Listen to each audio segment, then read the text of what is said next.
Hey, welcome to the Weed Out, where we weed out the bullshit and talk about the nonsense happening in our backyard. I'm Spencer Fox Peterson with my co host, Laura Saylor. Joanna is off this week. As we mentioned in previous episodes, we're going to be rotating in different guests, different hosts as co-hosts. Sometimes it'll be Joanna and others. We're going to be mixing it up. So some of y'all may remember Laura Saylor. Laura, welcome back to the Weed Out. I love being back. Glad you're in the co-pilot seat today. How does it? I was excited when you reached out and asked. Yeah, we figure, like-minded people that have some organizing or journalistic background or whatever, we want to share the platform, because this isn't the Joanna and Spencer show. It is about our collective workers' power and, how to get information across without using corporate media. Yeah. And it has to be in a million different, it's like paper cuts, right? Like, obviously the weed out can be suppressed because we have to rely on big tech to like host and platform the podcast. But the diversity of tactics, like we see, TikTok might be going away, but places like TikTok heavily censor and heavily abuse the moderation. Instagram is unusable. It's just an ad space. So trying to keep it, I know everybody likes to use those apps, so we're trying to offer a different platform. So having guest hosts on is how we're going to kind of achieve that. And everybody's got a different point of view. Important thing is we all have values that align. And the other good thing is Joanna and I, we agree a lot. So maybe having some new people on to spice it up is probably a good thing. Doesn't mean we wouldn't have somebody on we morally disagree with, but maybe there's a take that we disagree with, or a point of view that we don't necessarily see. So really excited to go into this chapter of the Weed Out, and thank you, Laura, for being guinea pig numero dos after Akil Vicks last week with Congressman McGovern. I know. I am honored to be here. And as always, you can go to the website, www.theweedout.com. It has all the links that we mentioned in the show. And you can find us on most podcast players except for Spotify. You can always just go to the link tree in our social media feeds, the Weed Out or the Weed Out 413. Either one of those will come up depending on the platform. Twitter is the Weed Out, Instagram is the Weed Out 413. So regardless, we're happy to have everybody listening. Thank you so much for supporting the Weed Out. And without further ado, we're going to get into this week's episode. We've had Laura on a bunch of times to talk about the policing in her area, specifically Canton, and just that south of Boston suburb shit. And we've talked about Sandra Birchmore, who was groomed, and we believe she was murdered by the people that groomed her, these cops. They definitely had inappropriate relationships with her that should be dug into, and of course it's not. So the DA, the FBI, all these people are intertwined. And that leads to Karen Reed, who is currently on trial, and everybody is mesmerized by the case. We're not here to do a true crime episode about this, but we want to talk about this phenomenon because it has everything. It has incompetent cops, petty gang-like feuds, that Canton police, law enforcement, along with any of their friends that are in the FBI, the ATF, any of that stuff, they run that place like a gang. And the families act like little mafia families within the gang. So Laura is a little more well-versed with that side of the state. So that's why we kind of had her on. Plus, she's the one who really brought Senator Birchmore to our attention. And there's so many overlapping factors. Wouldn't you say that, Joanna? Sorry, old habits die hard. Laura, wouldn't you say that? I would like to add, though, that and I think you would agree with this, Spence, is that when you're talking about the police, you're talking about, I don't care if it's local, state, federal, they're all intertwined. And especially when you're looking at like a local area, like say my district, Canton on down, through maybe, I don't know, Attleboro or something, but oh my God, It's like they socialize almost exclusively with each other. It's very incestuous. I've been kind of paying attention to it, obviously through the written media, Boston Globe. Everybody, WBUR, Boston Magazine did the piece on tangentially related stuff a couple weeks ago. We'll get into that later in the episode. But my opinion is there's no attention to this tragic story about a young person that was vulnerable as a youth, didn't have like a strong family unit, and was groomed by the Explorer program and passed around yeah. like that. And these guys are still working, doing various, I'm sure some of them have bounced around as the law enforcement shuffle goes.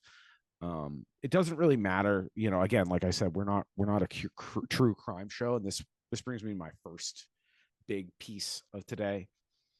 Anybody listening to this, please, I am begging you all to stop indulging in true crime.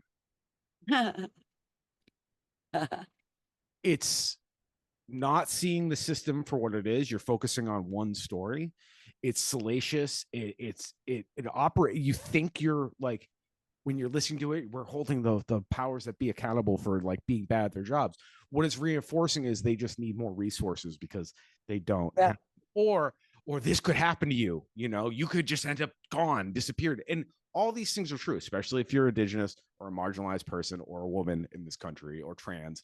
Yes, all these things can happen. But these true crime shows, which all the Eastern Mass people on TikTok and stuff are becoming true crime freaks in real time about Karen Reed. Why? White woman. That's the point. White woman who's in the from a lot of money, it seems, and relative, a lot of money. Yeah, yeah, a lot of relative, but yes, connections. Yeah, compared to me, she's got resources. That's it. Absolutely, at least petty bourgeoisie. And yeah, the networks, of killing people. And, we're finding out all about that the victim of this crime, whoever killed him, whoever covered up, doesn't really matter. We're seeing that everybody in this involved in this case, and there's like 25 people, like all you should see. It's like and it's very incestuous. It's very petty. It's about like you kissed a girl. Like these are grown-ups with guns and badges and their families, and like likely their daddy's daddy was a slave catcher. And they're fighting with Turtle Boy on the internet. It's oh yeah, and like that's what it is. It's like there you go, a fascist circular firing squad right there, right?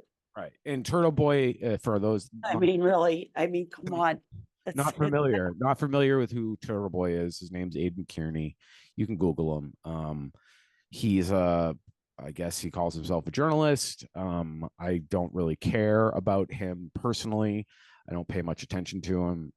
He's a fucking circus. He's a broken clock. He happens to be right about there being problems and malfeasance in this case. Whether his story, Karen Reed's story, or the prosecution story is true, to me, it doesn't really matter if you pay a little bit of attention. You just see that these are all literally self-involved CYA, cover your ass people. That's all they care about. They're not community builders. Turtle Boy, he's been reputed and like snickered at by actual, mainstream journalists, have kind of made him a punching bag, which has only fueled his fire and his base. But now they're posting, because of all his attention he brought to the Karen Reed, and there may actually be some malfeasance here, and it's salacious, and it's a pretty white lady.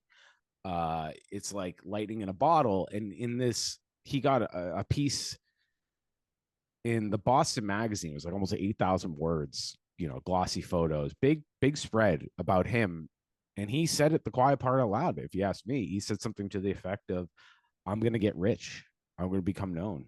These people aren't here for justice. It's the same. No, they're not. True crime people, you're not here for justice. You're telling us who you are. I don't believe a word you have to say because you don't really give a fuck about what happened. You just care about you being the center of attention and you getting the clicks, you getting the money.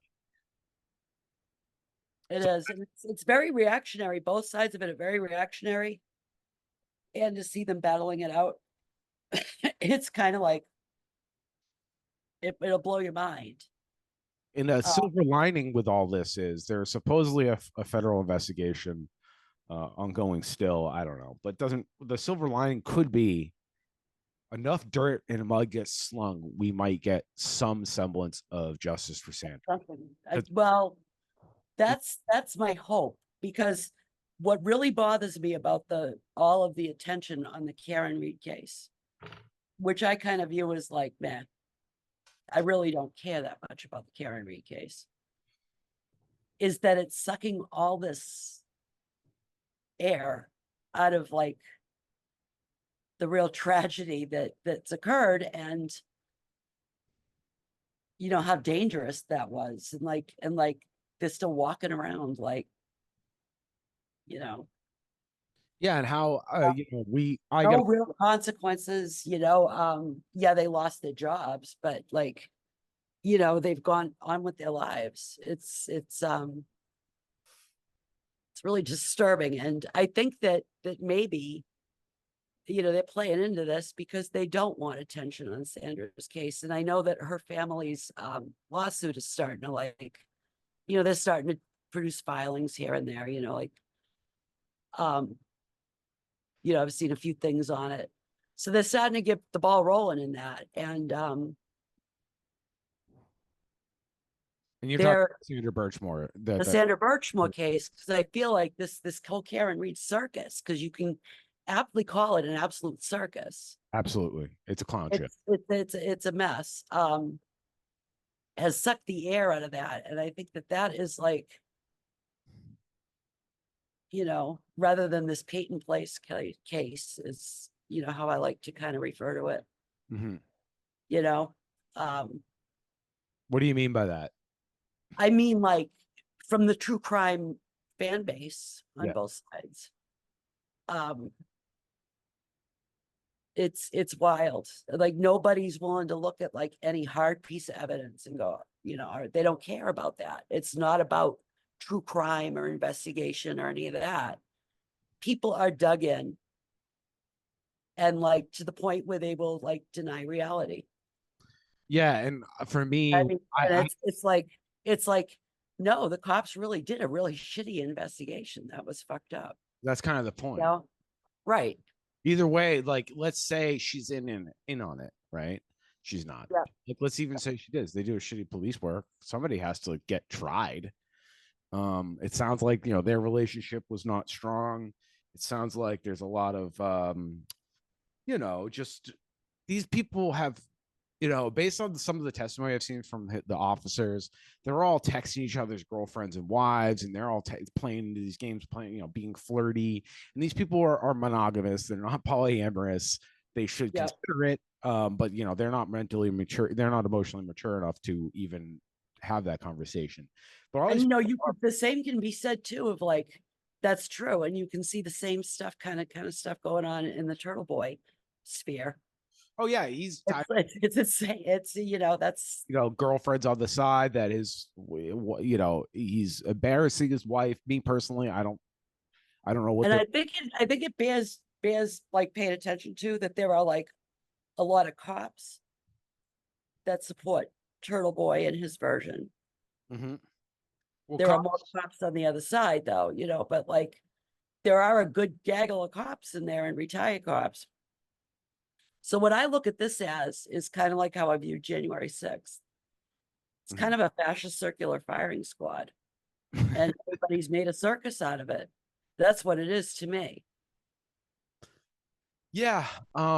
Unfortunately, like none of this is unprecedented. I mean, this like everybody acts like this is a crazy thing. No, this is policing in the modern days. This is what it's about. It's about they don't care about justice. They care about tying things up in a nice, neat bow, and moving on.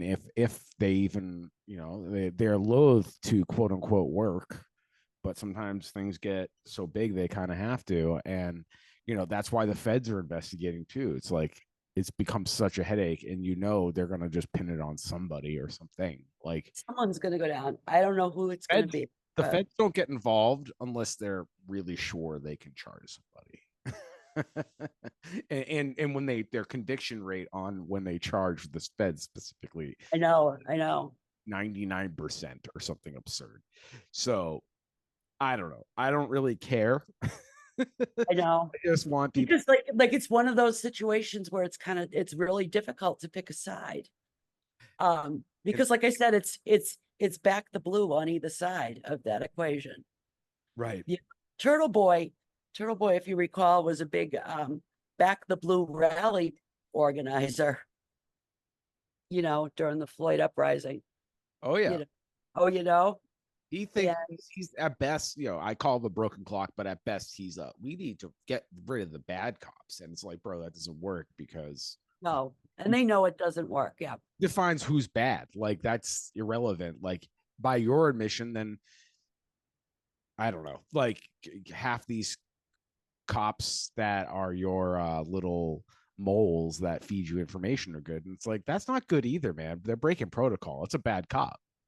Yeah. What? I know it. None I know it makes any sense. Like, and I'm not arguing for the state, but just like your logic. You know what I think? Yeah, this is like intercop war or cop world war, and it's a circus, and it's kind of funny to watch it go down. Actually, and the judge is somehow tied up with it. Like she's somebody. I don't know. These friends, like, dude, these circles are so tiny.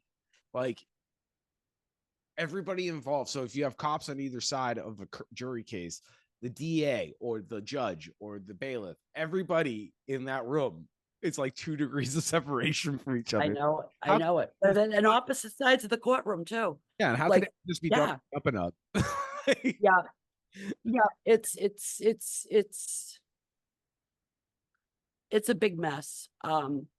I think if we're gonna throw our true crime hats on, though, like you said before we were recording, you think she did it. I do think she did it. I don't. I think she did it only in that, like, I think it's clear that he never went into the house. I believe the veterinarian when she said there was no dog stuff on there. And I think what happened, and this is just my feeling on it, and like, I don't really care. I don't think that anybody should go to prison for any crime. And I'm not wishing any kind of bad thing on anybody. But I think what happened here is that they were arguing, and I think she probably got mad and had a few drinks and probably hit him by accident. And it spiraled from there. I think that when she had said something like that at the scene, or so they say, I think that if she had done that, she probably would have gotten like a suspended sentence, some kind of vehicular crime. Mm-hmm. And I think that with the Turtle Boy addition to this, I think that's where it spun out of control, because yes, he got a lot of things right in his reporting. And the investigation is a mess. It's ridiculous. There was like chain of custody issues. Yeah. Oh yeah. All kinds of shit. And the Canton chief was like going in the middle of the night to a place where the evidence area where the car was, where the cameras weren't working or the footage was just stuff like that, like footage from the Canton town hall. I just think of it though. I think of it this way as like the easiest, I look for like the simplest thing that probably happened. And it was probably they had been out. They were not getting along. I wasn't in their world, but that's what's everybody's saying. They didn't get along. She had too much to drink. And, maybe she hit the wrong pedal. Well, one of the officers that John didn't get along with, I forget his name. I think it's Higgins. They all look the fucking same to me. You can't even keep them straight. So in their Higgins, there's like, multiple family members with the same last name. There's like 3 families and multiple family members from the family. Some as young as like 18, who's like known for being plastered drunk all the time. It's a total fucking mess, like everything about it. But the thing I thought about was apparently they had text messages they read into the record where he and Karen were, for lack of better word, testing the waters on a little flirtation. I don't know if it was flirtation straight up or sexting, but then she kind of decided I'm gonna cold shoulder this, and it's like the way I read it was like she was mad at her boyfriend. She wanted to like It was kind of like an impulse to get yeah, back, like get back, revenge. because that's what you do when you're in let's face it, cops are abusers Yeah. on a whole. So it's safe to assume John probably, you know, wasn't a great guy. He's a cop, so that's why we say no flowers for class traitors when they die. There are no good cops. Yeah, so unfortunately, but this whole thing's a mess is the point. And it is, it's a circus, and our Massachusetts government and our judicial system so fucking gross. Everything about it. It's just like, I don't know. Sidebar, we've been dealing with Joanna and I and Bridget, my wife. We've all had different things we've had to reach out to our state senators and reps with. And holy shit, man, like their offices do not know what the fuck's going on. They don't know the process. They're saying something was passed, but it's like, no, there has to be another thing that happens because our system is so convoluted on purpose. And meanwhile, like, because that's not what they're there for. And I think since Gaza has really brought this out, I think that people are starting to realize, they're not here for our benefit. Absolutely not. I know there's still a lot of bootlickers out there, but I think more and more people it's really starting to hit home. Well, I get worried about people like, coming to a similar or becoming of the cognitive dissonance shaking a little bit. And I get worried that they go with, like, we're seeing a lot of people saying like APAC owns our government. And it's like, I understand why you would think that. And I understand that's how it rolls though. You see all this money, but the reason you can't just outright say that is because the next step is Jews run the world. Right. The reality is Israel is our attack dog, and APAC is how we launder money to make the politicians do it. I know that. So it's like, say it's like, oh, Israel's controlling. It's like, no, dude, we're the empire here, and they're our vassal state. That's right. Death Star in the Middle East, like that's right. And that's where like, and I think you saw this like during the Occupy movement too. That's how you see a lot of like third positionists weasel their way in. Right. Left movements, anti-war movements, especially. The Jimmy Dore, Jackson. Yeah, like, you thought they used to be like, Ron Paul 2012 people, Ron Paul people. Oh, yeah. And you see them, a lot of that too, in the anti-police movement, I believe, too. You see a lot of that. Oh, yeah. But I mean, during this Gaza thing, or even when I've brought, on Twitter, because Twitter is a fucking cesspool. But I love that place. It's the perfect encapsulation of humankind. You see some wonderful things and some stupid, really mind-bending. I'm gonna grab another water because I get. Yeah, do what you gotta do. I can rant for a second here. So yep, I can hear you. But yeah, the every now and then when you say like free Palestine, or you're pro Hamas, or the anti-Semites agree with you, and first of all, yeah, fuck them. There's a lot of people that are anti-cop because they're anti-Semites because they think the Jews run the cops. Like, I've heard some shit. When I'm just like, nah, dude, it's just we're in the largest plantation that's ever existed, and some of them are better than others. And the borders aren't for keeping people out; they're for keeping people in. Right. Right. So, right. Because it works both ways, right? And I know because I have family members that have been had red flags and they've been told no, and then for 5 years they're getting harassed by the IRS over and over again, and I can conclusively say I can never 100% sure know what somebody I love is up to, but I'm 99% sure in one specific case that was not the case at all. I'm like 99.999. Like, and they'll just fucking make your life miserable. So fuck borders, fuck the U.S. government. Yeah. But yeah, the problem is there's a lot of people that agree with me, but they also want to like marry 12-year-olds. I know it. I know it. Oh, yeah, I I'm not know it. saying there can't be rules and regulations.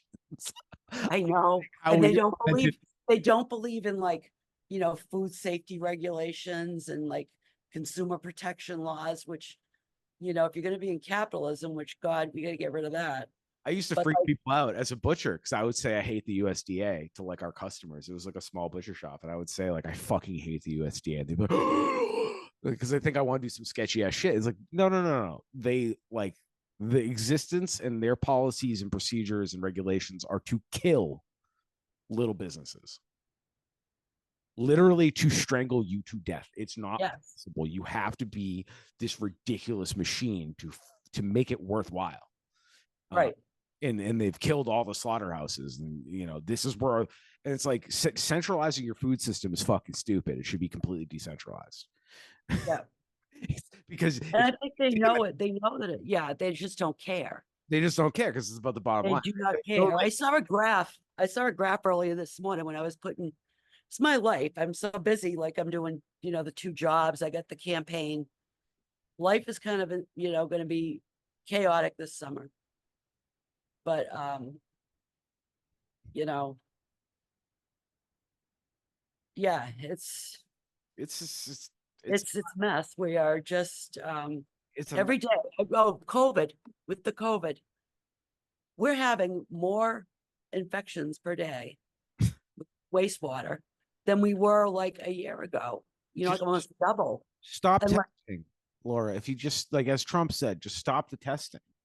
And it's not to get too macro here, but it is hilarious how Joe Biden today is announcing like he's doing executive orders akin to Trump's failed Muslim ban, like using the same. I know it. I know it. And it's I just know. like, dude, we don't even need Trump to do Trump policies. Biden will fucking get it done. Like this man is a creature of this system, and he's literally everything he campaigned on bullshit. It was. It was like, and I can't It's believe. I thought we'd get one thing. I figured, some people would get relieved of debt, and there's been a little bit, but like, okay, that's nothing. That's like the bare minimum. Those people were I probably, thought he would do at least the marijuana. yeah. Then to deschedule it and not make it decriminal, Yeah. like everything about it's like unreal, unbelievable, and But like everything is just like, fuck you. I'm going to go ahead and go even more Trump. How's that? yeah, I didn't think it was possible to be worse. I didn't think it was possible to be worse than Trump's COVID response. Oh, it's And lo and behold, here we are, right? And Biden is worse. Blows my mind. That's basic public health. mm-hmm. That tells me that you, as a party, and you support the Democrats, you don't support a functioning public health system. Period. They haven't rebuilt the pandemic response team that Obama and he built. I know. Rebuilt the one that Trump took down. They built it. It's like, come on, man. Like even things you've done in the past. I know it. Like, I know it. I know it. Yeah, I know it. And he has a. We're not talking about this, but it needs to be mentioned. He offered up, and this is not deja vu. The Safer America plan is the crime bill all over again.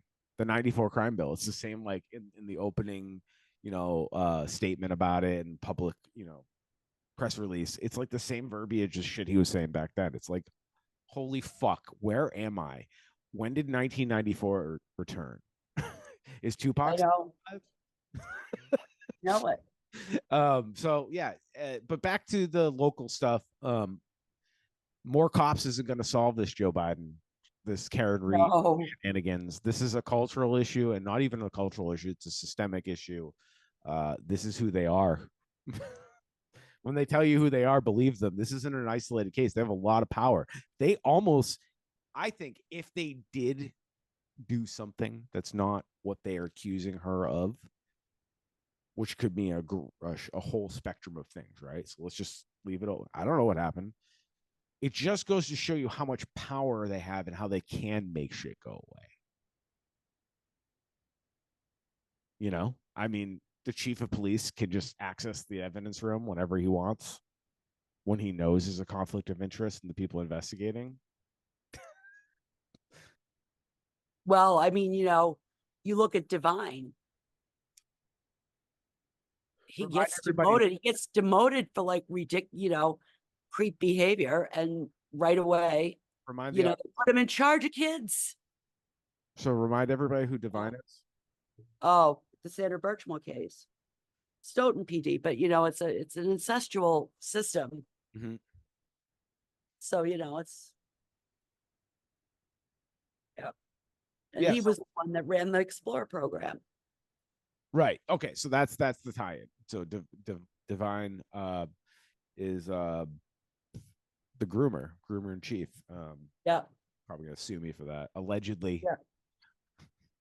Yeah. We had trouble with him on this before. Let's put him in charge of the Explorer program. I mean, come on, right? Like, in my opinion, the guys that become cops, Oh, they're awful people. especially the kids at football practice. I played football when I was, in middle school. We're always the kids during the tackle drills that wanted to just hurt their own teammate. And not even like, even if the coach would admonish it, they just wanted to do, like, because they were bigger than the person. Like, just I'm gonna clean your clock. And it's like, even I had coaches that weren't cool with that, and they would do it anyways. They don't fucking care. No. And I swear to God, all those guys grew up to be cops or some version of a cop, something cop-like. I don't, security. Yep. No, they do. I mean, you're absolutely right. It's a mindset. Like, I can't imagine in this day and age that one could go and become a cop and not realize what you're going into. Like, what kind of a fucked up fascist cult-like horrific institution it is, right? Yeah. I mean, everybody knows at this point. I would hope.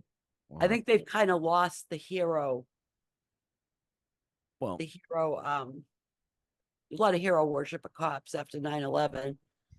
And I think that some of that has, gone in the opposite direction. Not enough, but enough so that like they don't feel like they're worshipped centers of attention. Because like you said, they were always that kid in high school or on the football team. They don't deal with consequences very well. No, and I don't think they like not being, regarded as a hero by, the general public. And that's okay, guys. Yeah. You too can be a hero by waiting a second longer at a stop sign to let somebody cross the street. You too can be a hero by holding the door open for somebody. Right. Imagine a gun to be a hero, everybody. You can help somebody on the side of the road, ask them if they need. I think the other problem with it that is, and like I'm glad you brought this up and we got into this, since 9/11 and a lot of the hero worship of the cops that happened. I think it really kind of escalated then. Yeah, I remember, you're obviously older than me. I turned 14 right before 9/11. So like, I remember shows like Cops, and like, even when I was like watching Cops, I remember thinking, like, I remember talking to my friends about this, and not like in an in-depth way because we're like 12, but like being like, this seems weird, right? Like, why this seems like just it's uneasy. And now I would just call it snuff porn. I'm like, that shit's weird. I don't want to watch, rabid dogs biting accused people. I know it. And that's honestly, that's what it is, right? But yeah, the cop worship, I've only known this life, like every show being called cop. But it, like, you can go back since the 50s where they've been whitewashing cops on TV forever. But the through line here is true crime podcast and true crime or blogging or whatever. Listen, I'm fascinated. Control. I get tunnel vision on stuff. Like, I'm not here to shame if you're interested, but making content and money off it, it's propaganda, and it's really unethical. Don't fucking do it. I don't care how intentional you are. I have a red line on it. Please don't do it. But that said, it's your world. You live in it. You're probably not listening this far into our podcast if you're ready to hear that message. So I guess, I want to pay attention to Sandra Birchmore and the Karen Reed case, because cop malfeasance is everywhere. So I want to, but it's really gross and telling, and we need as a society to call it out when we see it. It's like, this is just a white woman, middle class, has some resources. At best, like, her boyfriend was killed and she doesn't have him anymore, or worse, she did it. And regardless, we pay all this money for these cops, and they don't know their fucking ass. They Who don't. goes to an after party in your 50s? I don't understand that. Well, I'm not here to shame how y'all get. No, but like I just kind of like I'm so tired all the time. I mean, really, I'm in my 50s and I'm just like after parties after the bar. It's just too much. Yeah, I mean, and there's clearly a culture of drinking in cops. Like Yeah, that's another. that's my point. Yeah. And the other thing is, yeah, they're still treating it like they're in high school. But the only defense the prosecution has is inept police work, is why this picture is incomplete. At best, that's the best it looks. And it's like we spend 30 to 40% of our budget, plus all the donations they grift off the community, plus all the other bullshit, civil asset forfeiture, where they're using cars they confiscated to fucking entrap people, like all the shady shit these motherfuckers do, the selling of guns, the selling of fentanyl, the bringing it into the prisons, all this stuff. Oh, that police union chief that was trafficking fentanyl for Oh yeah, years. San Diego. Yeah. Yeah, I guess they're gonna try to let her plea, Of you course, know. she's gonna rat somebody out. She's gonna rat her supply line out, and Yeah. whatever. But the point is, these fucking people, man. It's like, at best, you're incompetent, and that's why this looks so bad. And it Yeah. looked like, you see how this like undermine, like, they don't care how this undermines confidence in other people's trials. It's like when you find out all the drug lab stuff was tainted, it's like, how many people were sent to jail with to And get. how many people in an office probably heard whispers about that stuff and knew about it, throughout the workplace, They the all justice system, they probably all had, a lot of people probably at least heard right. of this stuff. Well, and the scenarios you hear about I think it was it Jackson, Mississippi, where they found the unmarked graves, the pauper's grave, or Yep. a crime scene. They found a crime scene, and there's supposedly a lot more than what they even reported. I think it was like a couple hundred, and it's really over 1,000 for the last 20 years alone. Anyways, how this works is one guy fucks up, something goes too far with a homeless person or a prostitute or a sex worker, I should say, or anything like that. They recruited another guy that they did a favor for. And then you're kind of blood bonded, like your blood oath, like, I go down, you go down. So I think that's how this all has to work. Like, that's the only way I can think of. And it's like very instinctual to them, it seems. Like, the idea of getting your story straight was a big thing the defense is trying to push. And there's text messages to corroborate that. And it's just like, man, this is a condemnation of everything. this whole case. And then meanwhile, Sandra Birchmore, a young person whose life was taken away, and their baby. She was pregnant at the time. And I mean, since they started abusing her as a child, A child abuse victim, yeah. right, to the age of 23 when she died, it's like, I don't know how this isn't, getting the attention like the Reed case gets. And that kind of makes me wonder, about the coverage of it. But It's classism. yeah, They don't give a shit that a poor kid died. no, they really don't. Yeah. Like you said, they used her and they threw her away, and that's what happened to Sandra. And we don't need it to be. I personally don't need something to be adjudicated. I'm just confident that police abuse people. It's like, it's Pride Month, so happy Pride to everybody. but they always say it's the drag queens or the trans people or this stuff doing the sexual assault. No, it's cops and fucking priests. Yeah, it's people that usually are in a position of trust in some way or another. Police. It's Um, fucking. I think yeah. it's priests mostly, but like cops with access to children. So And priests, yeah. SROs, school resource offices, gotta go. There shouldn't be a fucking freak with a gun that's No. on punishment because he can't be trusted out on the streets. So we'll put him in a school. And the excuse for the fact that they don't ever stop a school shooting. I love how they're You're putting you're sending the cops into the schools. Oh, we need these SROs. They can't even stop a school shooting. They don't want to. And every time there's a school shooting, oh, we're going to hire more police. Why? Why? It's been decades. They've proven it over and over and over and over and over again. So when did Columbine happen? 97, 98, somewhere around there, 99 maybe? I was in New Hampshire. Probably 99. It was in the late 90s, 98 or 9, I think. So I'm 12 years old ish. So my whole life has been this: we need more cops in schools because these shootings keep happening. So we went from I don't remember a world without school shootings, to be frank with you, or at least on such a consistent scale. Maybe it was before, it's just not reported. As we know, lots of massacres have happened in mainland United States or Turtle Island. Tulsa Race Massacre, like, just didn't get reported. Like, people just didn't talk about it. So, yeah. These massacres, what do you call a massacre? And these school shootings are massacres for sure. But yeah, it was always been more cops. I've never seen a police force deal with a shooter unless a bunch of people have been killed first, and then maybe. Right. And weigh that against all of the harm they're doing in the schools. Like, you cannot open, Google it every day. There's like 10 new stories of this happening. Oh yeah. Yeah.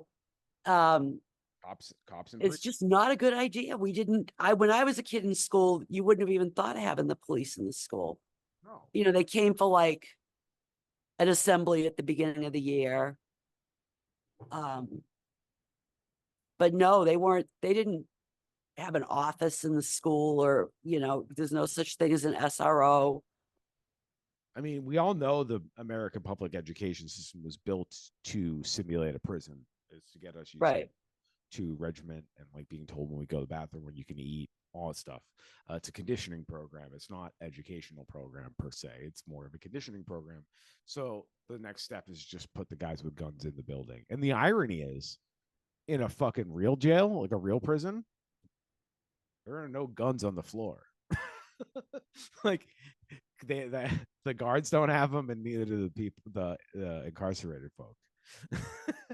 So none of it makes any sense, is the point. And I guess this is probably a good spot for us to round up, and then I think it's time for Ghoulery and Tomfoolery.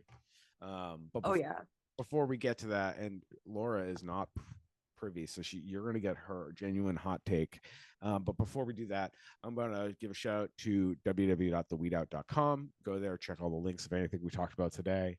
You can always go to our link tree and our social medias. Please like, subscribe, and follow. Feel free to reach out. We had a couple good episodes the last couple weeks, so if this is you haven't checked in a while, please check out the episode we did with Congressman McGovern. A couple of months ago, we did a panel with the Workers' Party candidates throughout the state of Massachusetts. So check that out.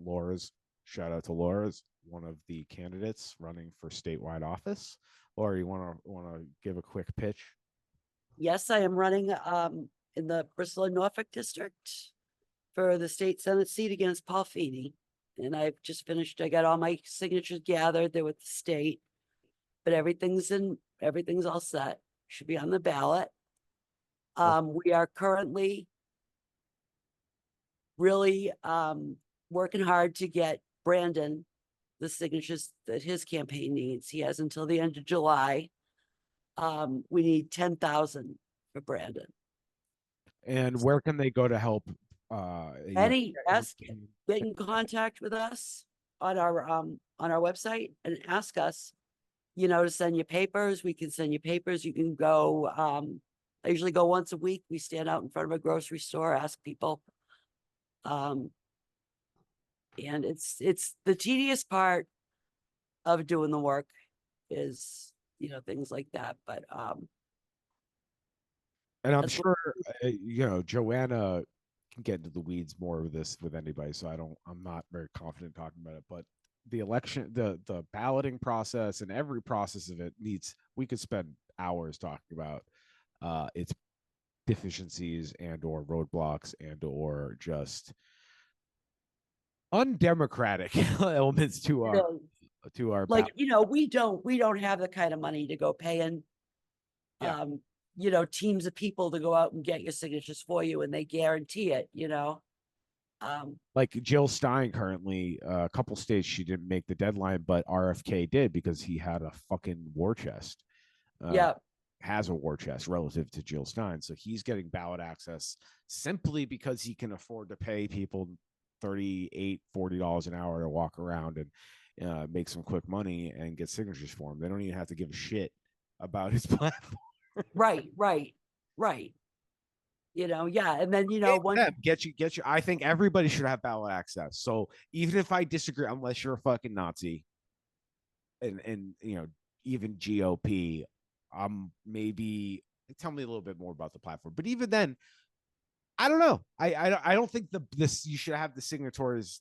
This is crazy. Like, there's got to be another way to like figure out. I don't know. Again, not my field.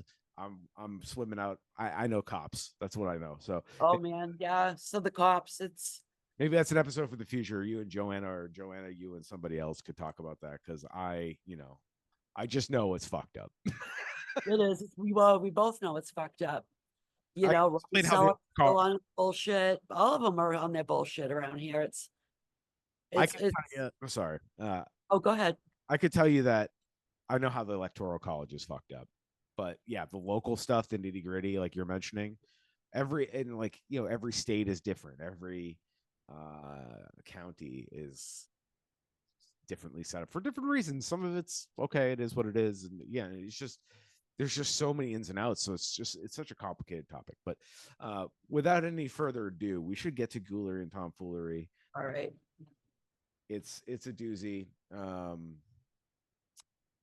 Shenanigans like always. Let me get the link. I got it from Twitter. Actually, it's from our old friend, Greg Tony's. Oh yeah. I actually don't know how to pronounce his last name, but he's an anarchist archivist, I guess is what he would call himself, where he archives all his crazy propaganda, cop stuff, and just in general, a way of referencing other fucked up things that happened in the past. It's a great archive. So they're on Twitter. I'm going to share the screen with you. And so the tweet comes from him. And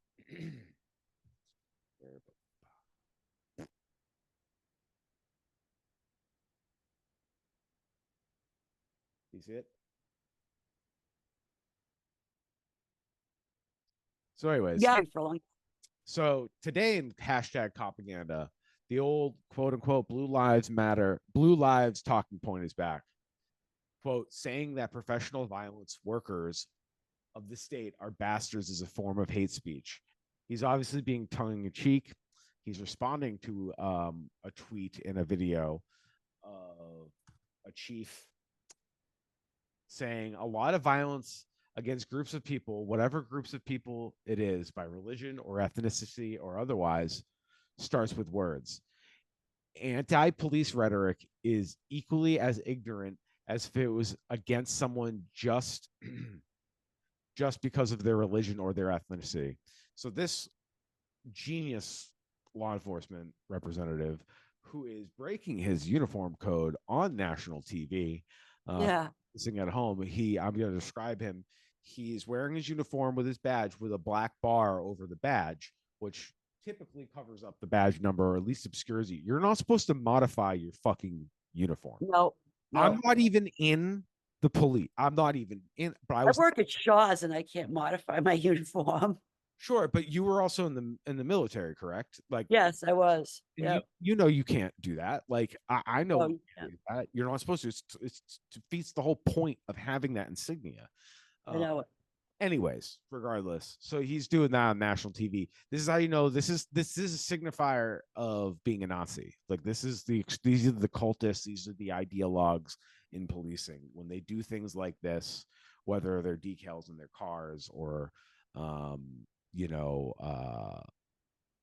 the things they may modify in their uniform, obscure their name, etc. The whole thin blue line flag. Yeah, that's a You know, slap in the face too. It's like I don't even give a fuck about that genocide rag, oh glory no, itself. But yo, if you can't say you care about this country and care about that flag and you'll die for that flag, and then fucking modify it, like to put yourself up, it's like, it's that makes. so gross. It's like And how am I the un-American one? Like, I'm I not saying know. I want to be the American one, but like I know. that shit makes. So, anyways, I'll you should definitely check out Craig's work. He's awesome. He lost his old account, which had like a decade worth of Yeah. Yeah. information archived. He got it nuked by Elon. Probably, I'm guessing because he's told somebody to fuck off over a genocide comment or something, because that seems to be how people are getting suspended on Twitter these days. But yeah, he is a great follow. Craig Toanes, sorry, Craig.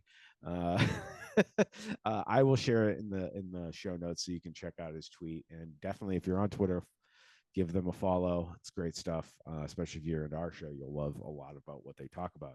So that said, cops claiming that this is hate speech. Please tell us your take, Flora. It's and you know what, they a lot of times, if you notice the wording of it, it appeals to liberals and draws them in, and pulls them into the propaganda.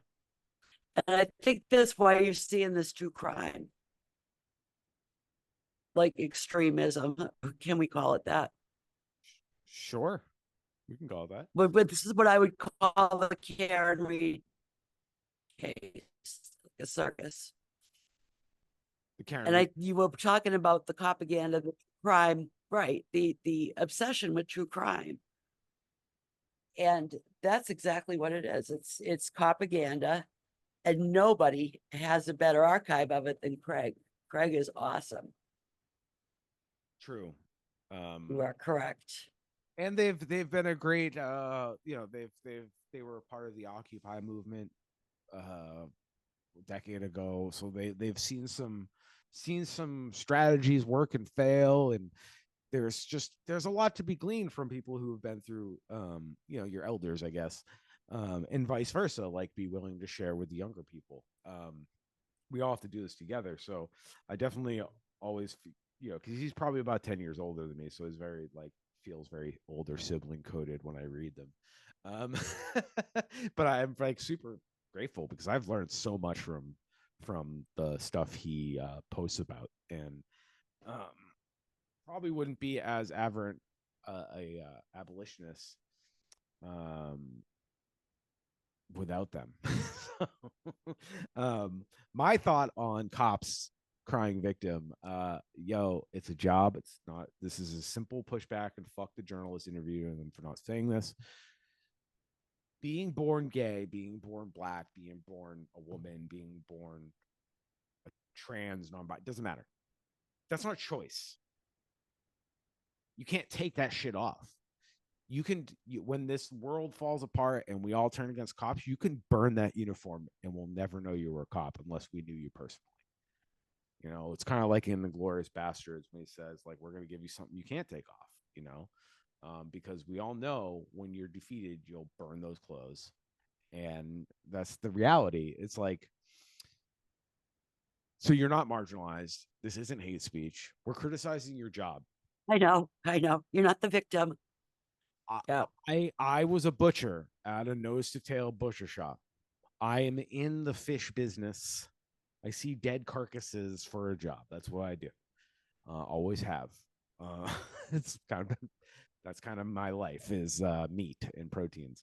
But I've had people say some crazy shit to me. I'll be at a gas station. They'll see that I'm somehow involved in the fish business. They'll say some wild shit to me. Just a worker, just a regular guy. I'm nobody.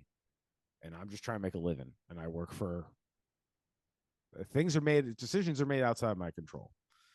So to take that vitriol on just like a guy, regular old guy, is weird, right?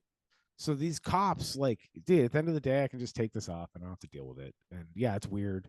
But like for you to like be sad because it's like, dude, we see people get murdered by y'all. Like we see it. We all know how we all have that feeling when your lights go off behind us, even if we're just trying to go home. Because at the Yeah. very least, this is gonna fuck my night up. I'm gonna be late for wherever I was going. Like, and you know, it's never gonna be pleasant. And it's not because we're afraid we did a crime. And even if you did, you shouldn't be afraid of being killed on the side. Right. It doesn't matter if you murdered somebody. That's the state shouldn't have that power. And there's a reason everybody's gut drops, including cops. Cops admit to this shit. Former cops. Like, Yeah. like everybody admits this, that we're conditioned to be afraid of that fucking sound and the lights, and because there's a reason we're afraid. Because of the propaganda reminding us that they can kill us at any time. Did you see that documentary Power on Netflix? Is that the 50 Cent thing? Mm-mm. Oh, okay. Well, maybe he had a TV show. It doesn't matter. No, I haven't seen it. Oh, I recommend it. And I got my son here and he wanted to watch it. So I said, all right. Oh, I know what you're talking about. No, I haven't seen it. It was surprisingly quite good for a mainstream movie about the police. They had the perspectives of like a black cop. And, he in the movie, he has a meeting with, black elders in the community. And like try as he wanted to, he wasn't quite getting what they were saying, what their complaints were. It was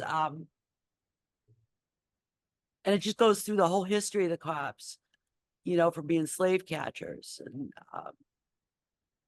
nothing good. Yeah. And how they tend to corral people that society deems undesirable, whether it's the homeless. We're seeing that with the swing, certain neighborhoods, low income, get policed more. And that's what they do. They corral people. Yeah, they're here to manage the surplus population, as I'm sure how they say it in their fancy cocktail parties. Oh, it's awful. Yeah. They do. That's what they do. Very little of it is anything good. Every now and then they save a kitty and make a big deal about it. Yeah. Yeah. But I really think what needs to happen, we need to stop this whole SRO cops in the schools. Mm-hmm. That needs to be like priority number one. It does nothing positive, and it's really not good. It's dangerous. And my final thought to anybody listening, I have a challenge for y'all listening. You can do this challenge in any way you want, but I'll give you an example. How you can join the fight and how you can stop this shit. A lot of it is the programming we get from propaganda, and propaganda is very pervasive. It's very pervasive. The kitten in the tree story, Paw Patrol for kids, cops. Anytime somebody talks about how they like that show, just be like, I respectfully understand that you may like the story, but that stuff needs to be fucking no. That's no good, dude. No good.